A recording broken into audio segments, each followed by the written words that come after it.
Con su permiso, presidente, compañeras, compañeros de los medios de comunicación y de los que nos ven a través de las redes sociales, la idea el día de hoy es poder entrar un poquito más a fondo sobre la propuesta de reforma al Poder Judicial. Es una de las principales reformas que ha propuesto el presidente de México y que hoy se están discutiendo en la Cámara de Diputados.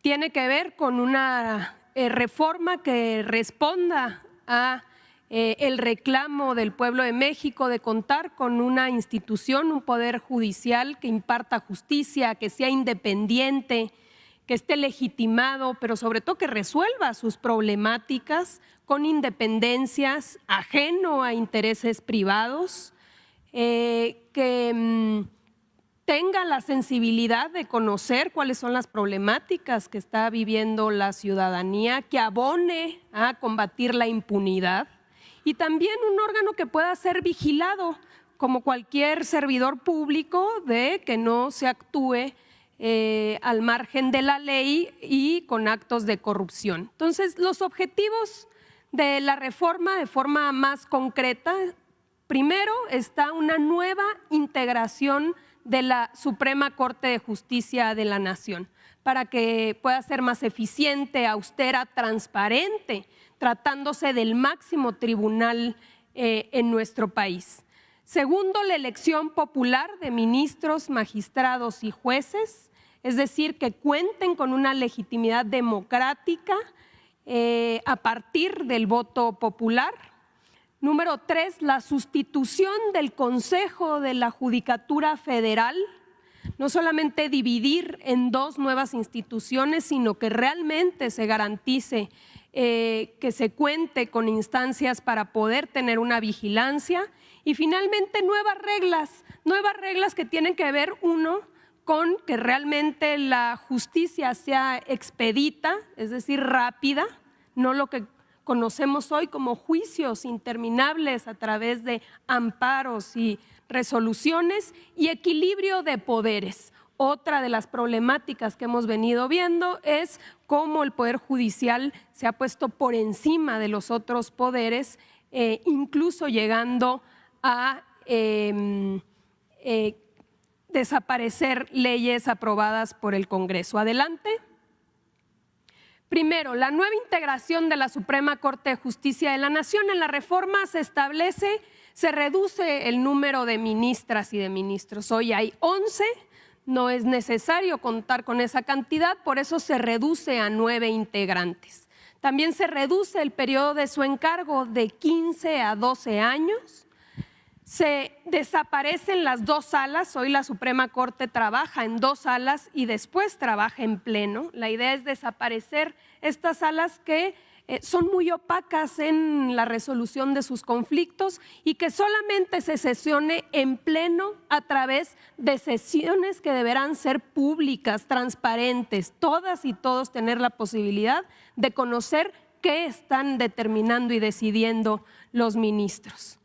Por el otro lado, se elimina la pensión vitalicia, el famoso haber de retiro para actuales y futuros ministros y ministras que conocemos que se trata de haberes de retiro muy onerosos.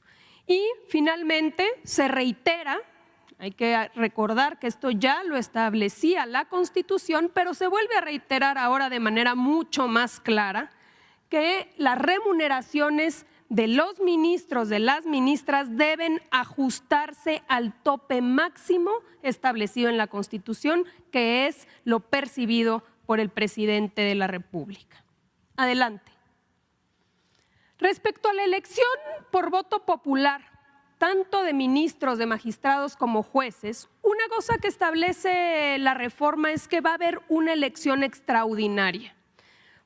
Va a haber una elección extraordinaria que se realizaría, en caso de aprobarse, en 2025, el próximo año, donde se renovarían todos los jueces, las juezas, todos los magistrados y todos los ministros. Es decir, por esa ocasión, en esa elección extraordinaria, habría una votación integral de todo el Poder Judicial y podrán participar en esta elección, por supuesto, si son propuestos, los actuales jueces, los actuales magistrados y también incluso los actuales ministros de la Corte. Podrían estar en la boleta y podrían ser votados.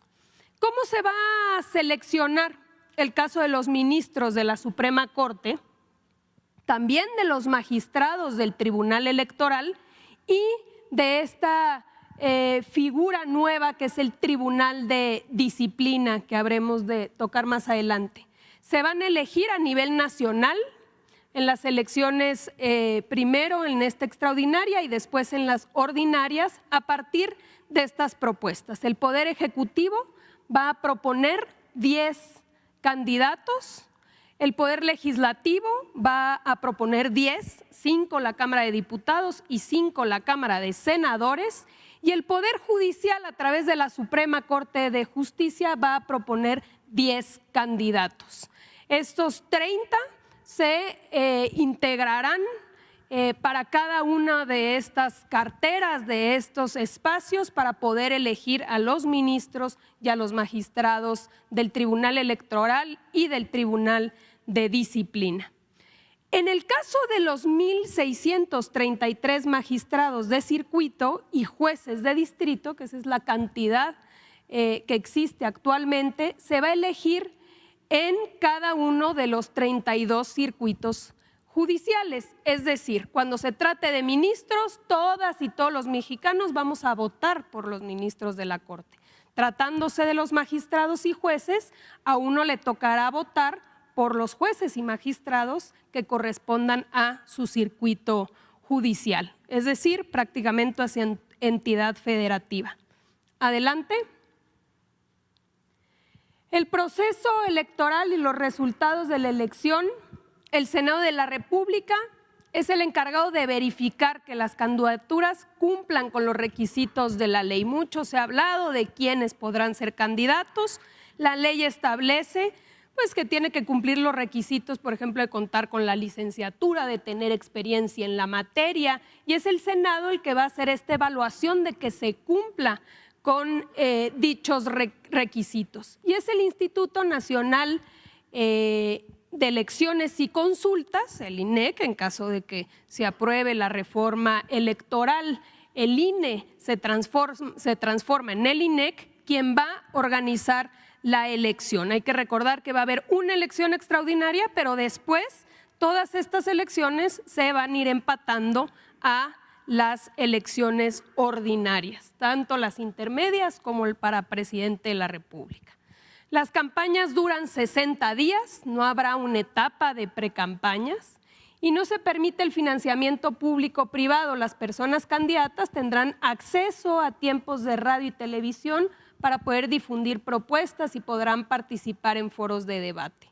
Los partidos políticos no podrán realizar proselitismo a favor o en contra de alguna candidatura. Es un proceso ajeno a los partidos políticos.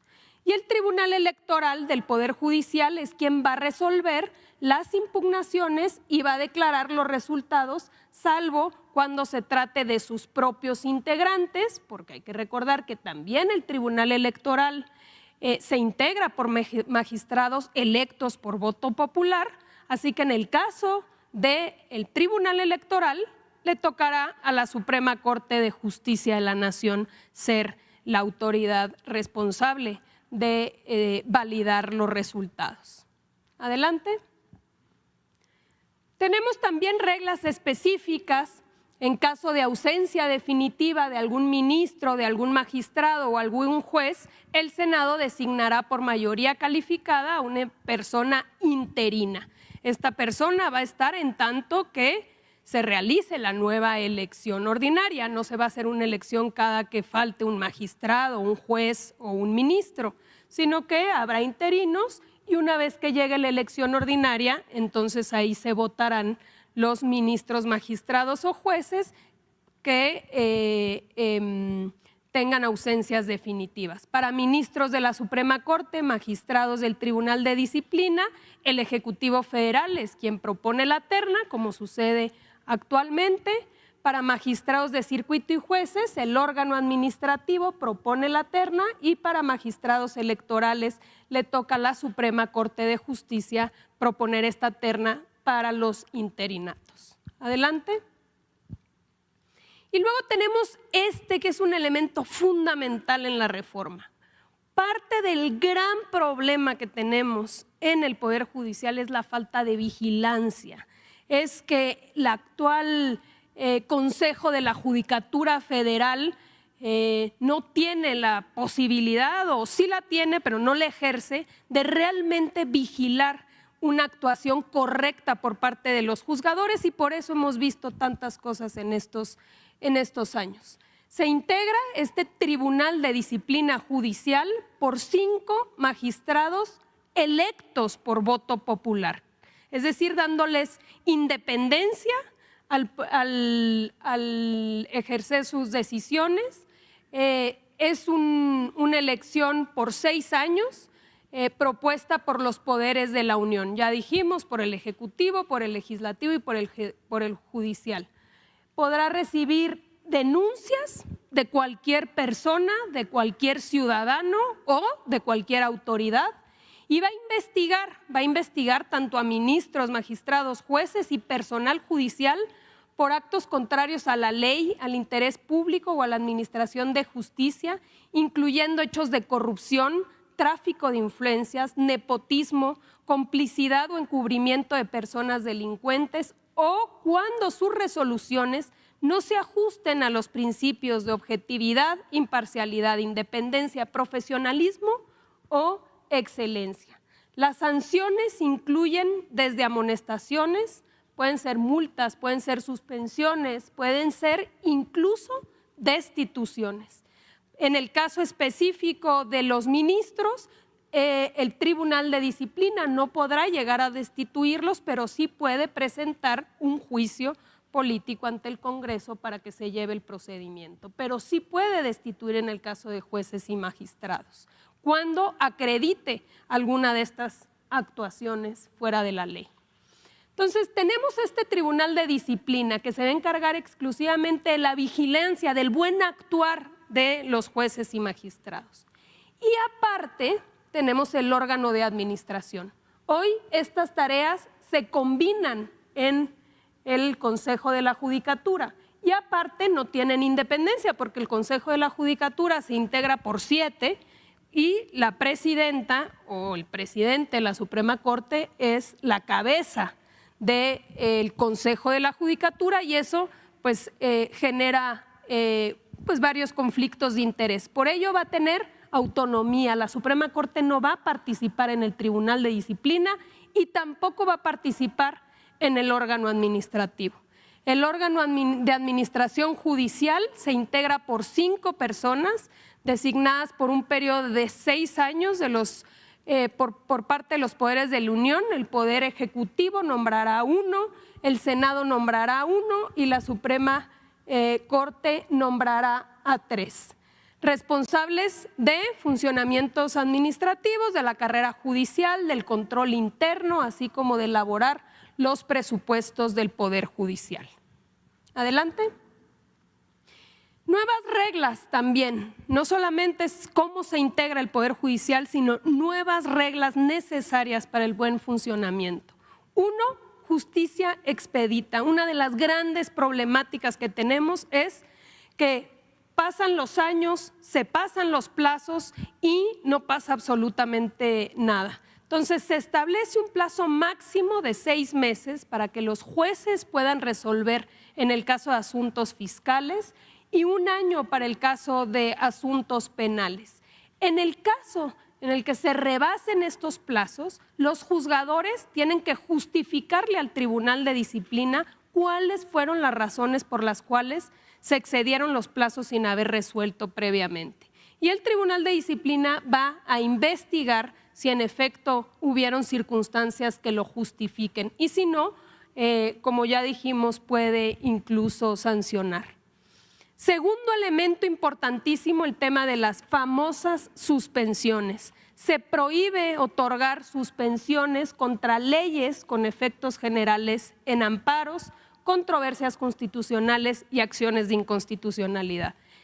Vamos a poner algunos ejemplos muy recientes. 2 ministros de la Corte anularon los efectos de la ley eléctrica. Un ministro decidió que no se entregaran los libros de texto, es decir, o los propios fideicomisos, ¿no? Los fideicomisos, pasa una ley para que los fideicomisos del Poder Judicial sean regresados a la tesorería y hay una suspensión de amparo. Entonces, todas estas decisiones que emanan de la mayoría del Congreso de la Unión, que son votados por voto popular, no pueden ser suspendidos a priori por parte de jueces, magistrados y ministros, y por eso se hace expreso en la Constitución. Por el otro lado, en el caso de la justicia local, los poderes judiciales de las entidades federativas deberán establecer reglas para la elección directa de sus magistrados y jueces, es decir, es una reforma que implica también la misma renovación y los mismos procedimientos para la justicia local en las entidades federativas. Y finalmente, el tema de los fideicomisos del Poder Judicial. Una vez que concluyan los juicios pendentes, deberán reintegrarse al Fondo de Pensiones para el Bienestar. Pero se establece claramente, ya no en la ley, como sucedió, sino en la Constitución, que no puede haber fideicomisos y que todos los derechos laborales, por supuesto, están garantizados a través del presupuesto federal. Adelante. Esa es, presidente, los ejes de la reforma. Es cuanto.